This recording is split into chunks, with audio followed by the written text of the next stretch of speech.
우리가 신약 성경을 분류할 때 보면 디도서를 우리 디모데전후서와 함께 목회서신으로 분류하게 됩니다. 목회서신이라는 것은 이 목회적인 조언을 주기 위해서 쓴 바울의 서신이죠. 이 편지는 디도가 목회자로서 교회를 잘 섬기도록 하기 위해서 쓴 편지입니다. 바울은 하나님이 자기에게 주신 사명을 말하면서도 디도에게도 동일한 하나님께서 사명을 주셔서 맡기셨다는 것을 아주 강조합니다. 그 사명은 세 가지로 분류해 볼 수 있습니다. 바울은 디도에게 이 세 가지를 꼭 명심하고 잘 감당해야 된다, 이렇게 힘을 줘 말하고 있습니다. 저는 이 말씀이 오늘 살아가는 우리 모두에게도 힘이 되고 또 능력이 되는 우리 모두에게 주신 사명이 되기를 원합니다. 1절 말씀 깊이 한번 생각해 보십시오. 하나님의 종이요 예수 그리스도의 사도인 나 바울이 사도된 것은 하나님이 택하신 자들의 믿음과 경건함에 속한 진리의 지식과 라고 말하죠. 바울은 자신이 사도가 된 것은 먼저는 첫 번째입니다. 하나님이 택하신 자들의 믿음을 위함이다 라고 말합니다. 그러니까 이 믿음은 내가 믿고 싶다고 해서 믿게 된 것이 아니라 하나님이 주신 선물이라는 것을 강조하죠. 믿어진다는 겁니다. 하나님이 선택해 주셔서 믿음을 갖게 된 것입니다. 그런데 이 믿음은 누구를 위한 믿음입니까? 나를 위해서 주신 믿음도 되지만 다른 사람의 믿음을 위해서 우리를 선택해 주셨다라는 것을 강조하고 있습니다. 생각해 보면 얼마나 아름다운 이 신앙입니까? 이러한 하나님이 선택한 자들의 믿음을 위해 자신이 사도가 되었다라는 것을 지금 고백하죠. 이처럼 하나님은 우리를 선택하시고 우리에게 믿음을 주시고자 많은 사람들에게 보내어 주셨다라는 것을 기억하시길 바랍니다.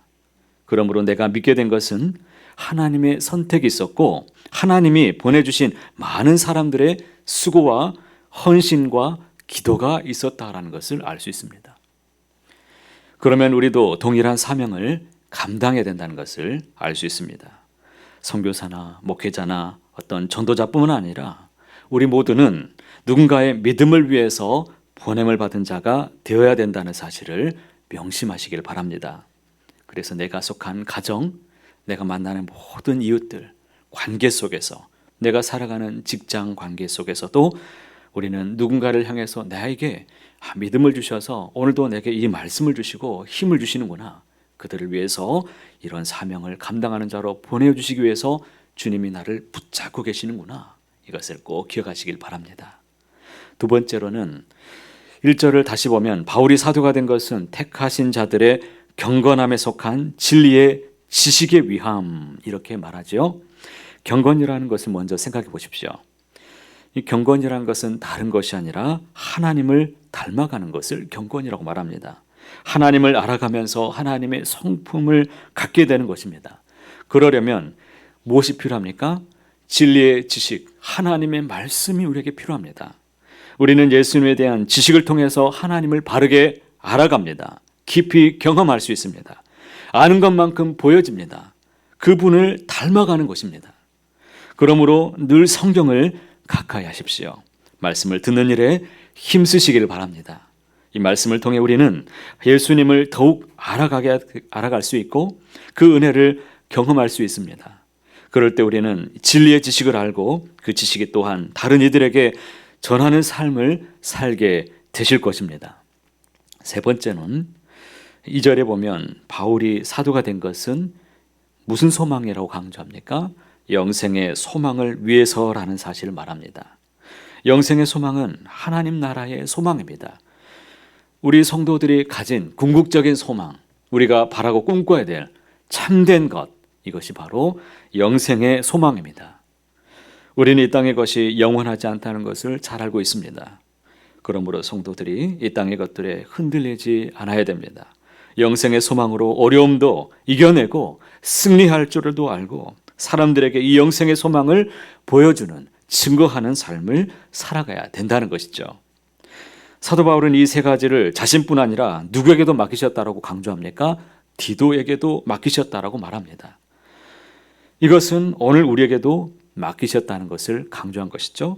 그러므로 오늘도 이 세 가지 믿음, 그리고 진리의 지식, 영생의 소망을 굳게 붙잡고 또 사람들에게 증거하는 삶을 붙들며 살아가야 될 것입니다. 이어지는 말씀에 보시면 교회의 직분자, 특히 장로를 세우는 일에 대해서 말씀하시는데요. 사도 바울이 디도를 그레데에 남겨준 가장 큰 이유가 무엇이냐? 그것은 바로 교회의 장로를 세우기 위함이다라고 말합니다. 물론 이것은 단순히 사람을 세우는다는 의미가 아닙니다. 교회의 장로를 세운다는 것은 그만큼 그 교회가 성장했다는 것이고 성숙한 교회가 되었다라는 것을 의미합니다. 이를 위해서 디도를 그레데에 남겨두었다라는 것이죠. 그러면 장로의 자질, 이 직분의 자질이 무엇입니까? 이 말씀을 받을 때 장로들에게만 해당된 것이 아니라 우리에게 주신 말씀으로 우리가 받아야 될 것입니다. 6절 말씀 보십시오. 책망할 것이 없고 한 아내의 남편이며 방탕하다는 비난을 받거나 불순종하는 일이 없는 믿는 자녀를 둔 자라야 할 것이다 라고 말하죠. 이 말씀을 보면 먼저는 의기소침이 되는 말씀이 있죠. 책망할 것이 없어야 된다라고 말합니다. 이게 무슨 뜻일까요? 흠잡을 데 없이 완전한 거룩한 상태를 말하는 것인가? 그렇지 않습니다. 어깨에 좀 펴시기 바랍니다. 그런 말씀이 아니에요. 이 땅에서는 흠이 없는 사람이 어디 있습니까? 우리는 흠이 많은 사람들이에요. 어제도 밥상머리 앞에서 내 마음에 분노가 막 올라오는 쓸데없는 얘기를 하고 있네요. 이게 왜 튀어나오는지. 이 11살짜리 아이와 내가 힘겨루기를 하고 있는데 이게 뭐냐 이게. 수준이 같아지면 싸우게 되는 거예요. 내가 어른이라면 깊은 생각을, 초월적인 생각을 가지면 내가 뛰어넘게 되는 겁니다. 자, 여러분, 이 말씀의 의미가 무엇이냐면 사람들에게 평판이 나쁘면 안 된다라는 뜻입니다. 가만 보면 믿음이 좋은 것 같은데 이 평판이 안 좋은 사람이 있어요. 이것이 뭔가 크게 잘못된 것이죠. 신앙은 인격입니다. 흔히 이 교회 생활 열심히 하고 봉사를 잘 하면 주변에서 저 사람 믿음이 좋다 이런 말들을 가끔은 하는데요. 이것은 기준이 잘못된 겁니다. 믿음을 가늠하는 척도는 무엇이냐면 인격입니다. 거룩을 의미하는 히브리어 단어를 찾아보면 이 단어는 카도시라는 단어를 씁니다. 이 뜻이 무엇이냐면 밝다, 따뜻하다, 살리다라는 아주 참 좋은 단어입니다. 밝고 따뜻하고 다른 사람들에게 힘을 주고 살리는 사람, 그 사람이 거룩한 사람입니다. 그 사람이 믿음이 좋은 사람입니다. 그게 바로 성령의 9가지 열매가 보여주는 삶이고 그러므로 모든 성도가 이런 사람이 되어야 된다는 것입니다. 7절 말씀의 감독은 어떤 사람입니까? 하나님의 청지기로서 책망할 것이 없고 또 제 고집대로 하지 아니하며 급히 분내지 아니하며 술을 즐기지 아니하며 구타하지 아니하며 더러운 이득을 탐하지 아니한다라고 말하죠. 여기서 청지기라는 말씀을 깊이 새겨보셨으면 좋겠습니다. 하나님은 우리를 청지기의 직분으로 다 삼아주셨습니다. 가정을 관리하는 자, 교회를 하나님의 뜻대로 잘 다스리는 자, 이 청지기는 하나님의 주권을 인정하는 사람들이고 모든 것을 위탁받은 자로서의 책임 있는 삶을 살아간다라는 의미를 갖고 있습니다. 그러니 여러분, 오늘도 하나님이 주신 삶을 헛되이 보내지 말고 분초마다 하나님께서 나에게 뜻하시는 것을 무엇인지를 늘 묻고 분별하며 살아가는 청지기가 되시기를 간절히 소망합니다. 9절에 미쁜 말씀의 가르침을 그대로 지켜야 하리니 이는 등이 바른 교훈으로 권면하고 거슬러 말하는 자들을 책망하게 하려 함이라. 바울의 여기까지 강조한 이 뜻을 한번 살펴보았는데요. 장로는 이렇게 본이 되어야 되는데 특히 말씀을 온전히 지키는 사람으로서의 본을 지켜야 된다라는 것을 강조하죠. 그래야 성도들을 바르게 권면할 줄도 알게 되고 또 복음을 훼손하는 자들을 책망할 수 있기 때문에 먼저는 지키는 자가 되어야 된다라고 말합니다. 그래서 믿음의 진리와 교회를 잘 세워가도록 하기 위함이라는 것이죠. 그렇지만 이 사실은 이 말씀들이 단지 장로나 목회자들에게만 해당된다는 내용이 아니라는 것을 계속 강조했습니다. 이것은 성숙한 믿음의 사람이라면 다 갖춰야 되는 우리 성도들이 갖춰야 될 모습들입니다. 특히 직분자가 아닐지라도 이런 성도가 많아져야 교회는 믿음 안에서 바르게 든든히 서가게 될 것입니다.